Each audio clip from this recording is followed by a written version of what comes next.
ഈ പരിപാടി കേവല വിനോദത്തിനായി മാത്രം നിർമ്മിക്കപ്പെട്ടതാണ്. ഈ കഥയിൽ ചിത്രീകരിച്ചിരിക്കുന്ന കഥാപാത്രങ്ങൾ, അവരുടെ പേരുകൾ, സ്ഥലങ്ങൾ, സംഭവങ്ങൾ മുതലായവയെല്ലാം സാങ്കല്പിക മാത്രം ആയതിനാൽ ജീവിച്ചിരിക്കുന്നവരോ മരിച്ചവരോ ആയ യാതൊന്നുമായി ഇവയ്ക്ക് യാതൊരു ബന്ധവുമില്ല. ഏതെങ്കിലും തരത്തിലുള്ള സാമ്യം തോന്നുന്നുണ്ടെങ്കിൽ അത് തികച്ചും യാദൃശ്ചികം മാത്രം.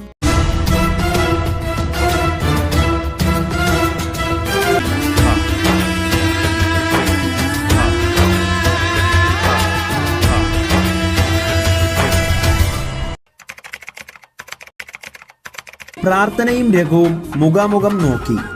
പ്രതയുടെ സന്തോഷത്തിനു വേണ്ടി പ്രാർത്ഥന രഘുവിന്റെ മുഖത്തേക്ക് നോക്കി പുഞ്ചിരിച്ചു. രഘുവിന് അന്നേരം ഒത്തിരി സന്തോഷമായി. രഘുവും പ്രാർത്ഥനയെ നോക്കി പുഞ്ചിരിച്ചു. ശേഷം രഘു വിനയുടെ നേരെ നോക്കിയതും വിനയ് കണ്ണടച്ചുകൊണ്ട് പറഞ്ഞു, എന്താ രഘു, എല്ലാം ഓക്കെ അല്ലേ? അന്നേരം രഘു നാണത്തോടെ ആ സെറ്റിയിൽ തിരികെയിരുന്നു. അപ്പോഴാണ് രഘു പ്രതയുടെ മുഖത്തേക്ക് ശ്രദ്ധിച്ചത്. ശേഷം രഘു മനസ്സിൽ പറഞ്ഞു, ഇതിപ്പോ അമ്മയും മകളും ഒരുപോലെ ഉണ്ടല്ലോ, ശരിക്കും അത്ഭുതം. അതായിരിക്കാം എനിക്ക് പ്രീതിയുടെ അമ്മയെ കണ്ടപ്പോൾ എന്തോ നല്ല പരിചയം തോന്നിയത്. എന്നാലും ഈ പ്രാർത്ഥനയായിരുന്നു അപ്പോൾ പ്രീതി? ഇവളുടെ വീട് ഇവിടെ ആയിരുന്നു? ഇത്രയും പണക്കാരിയായ പ്രാർത്ഥനയാണോ സിംപ്ലിസിറ്റിയോടെ നടക്കുന്നത്? രഘു ചിരിച്ചുകൊണ്ട് വിനയെ നോക്കി വിവാഹത്തിന് സമ്മതമറിയിച്ചു. പിന്നീട് പ്രാർത്ഥന രഘുവിന് നേരെ ചായ ട്രേയുമായി പോയി ചായ കൊടുത്തു. രഘു ആ ചായ വാങ്ങി കുടിച്ചു. ആ പെണ്ണുകാണൽ ചടങ്ങ് കഴിഞ്ഞ് രഘുവും വിനയും തിരികെ പോയി. പോകുന്ന വഴി കാറിലിരിക്കുമ്പോൾ വിനയ് നടന്ന സംഭവങ്ങൾ രഘുവിനോട് പറഞ്ഞു. എടാ രഘു, പ്രീതിയാണ് ആ കണ്ട പ്രാർത്ഥന. നിന്റെ ഏതെങ്കിലും ഒരു ആഗ്രഹത്തിനെങ്കിലും ഞാൻ എതിരെ നിന്നിട്ടുണ്ടോ? ഇനി നീ അവളെ പ്രീതി എന്ന് വിളിക്കരുത്. പ്രാർത്ഥന, അതാണ് അവളുടെ പേര്. പ്രീതി എന്നത് ചിലപ്പോൾ വീട്ടിൽ വിളിക്കുന്ന പേര് വല്ലതും ആയിരിക്കും. രഘു വിനയുടെ മുഖത്തേക്ക് നോക്കി ചിരിച്ചുകൊണ്ട് പറഞ്ഞു, ഏട്ടാ, എനിക്ക് സമ്മതം. ഈ വിവാഹത്തിന് എനിക്ക് സമ്മതം. ഇതേ സമയം പ്രത പ്രാർത്ഥനയോട് ചോദിച്ചു, മോളെ, നിനക്ക് രഘുമോനെ ഇഷ്ടപ്പെട്ടോ? അന്നേരം പ്രാർത്ഥന പറഞ്ഞു, എല്ലാം അമ്മയുടെ ഇഷ്ടം പോലെ. അമ്മയ്ക്ക് എന്താണോ താല്പര്യം അതുപോലെ ചെയ്തോളൂ. ശേഷം പ്രാർത്ഥന അവിടെ നിന്നും പോയി. എന്നിട്ട് മനസ്സിൽ അവൾ പറഞ്ഞു, എനിക്ക് രഘുവിനെ ഇഷ്ടമല്ലെന്ന് ഞാൻ എങ്ങനെ അമ്മയോട് പറയും? അമ്മയ്ക്ക് പ്രീതി വാക്ക് കൊടുത്തതല്ലേ വിവാഹം കഴിക്കാമെന്ന്. അമ്മയുടെ സന്തോഷം അതെനിക്ക് പ്രാധാന്യമാണ്.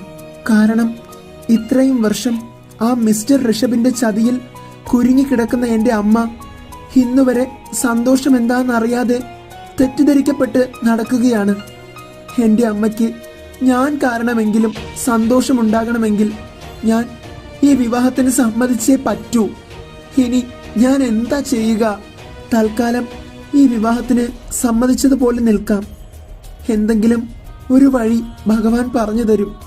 ഇതേ സമയം എറണാകുളത്ത് തൻ്റെ വീട്ടിലിരിക്കുന്ന പ്രീതി ചിന്തിക്കുന്നു, ആ രഘുസാറിന്റെ രക്തത്താൽ എൻ്റെ നെറ്റിയിൽ വീണതിനെ ഞാൻ എത്ര മറക്കാൻ ശ്രമിച്ചിട്ടും എന്തുകൊണ്ടാണ് എനിക്കിതിന് കഴിയാത്തത്?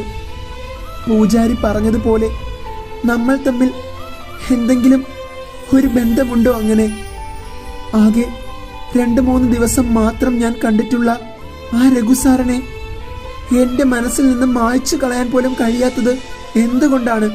പ്രാർത്ഥന ഇതേ സമയം വിഷ്ണുപ്രിയയുടെ അടുത്തെത്തുന്നു. വല്യമുത്തശ്ശി, ഞാൻ എന്താണ് ചെയ്യേണ്ടത്? എനിക്കൊന്നും മനസ്സിലാകുന്നില്ല. എനിക്ക് ഈ വിവാഹത്തിൽ നിന്നും പിന്മാറണം. പക്ഷെ അമ്മയുടെ സന്തോഷമാണ് എനിക്ക് വലുത്. അന്നേരം വിഷ്ണുപ്രിയ മനസ്സിൽ ചിന്തിക്കുന്നു, ആ ഇന്ദ്രനീലം എത്രയും വേഗം ഇവളെ കൊണ്ട് എടുപ്പിക്കണം. ആ പാഞ്ചാലിയുടെയും സുവർണയുടെയും കൂടെയൊക്കെ ഞാനുണ്ടെങ്കിലും എൻ്റെ ലക്ഷ്യം ഇന്ദ്രനീലമാണ്. അത് എനിക്ക് മാത്രമുള്ളതാണ്. ആ മെഹക്കിനെ തിരിച്ചു കൊണ്ടുവരണം. പറ, എന്താ ഞാൻ ചെയ്യേണ്ടേ? പ്രീതി, എൻ്റെ വിവാഹം ഉറപ്പിച്ചിരിക്കുകയാണ്. ഇതാണ് ആൾ, രഘുവീർ അലാവത്ത്. എനിക്ക് ഈ വിവാഹത്തിൽ നിന്നും പിന്മാറണം. അതെ, വല്യമുത്തശ്ശി എന്നെ രക്ഷിക്കും. രഘുവിന് വിവാഹത്തിന് സമ്മതമാണ്. പ്രാർത്ഥന സമ്മതം അറിയിച്ചിട്ടുണ്ട് ഈ വിവാഹത്തിന്.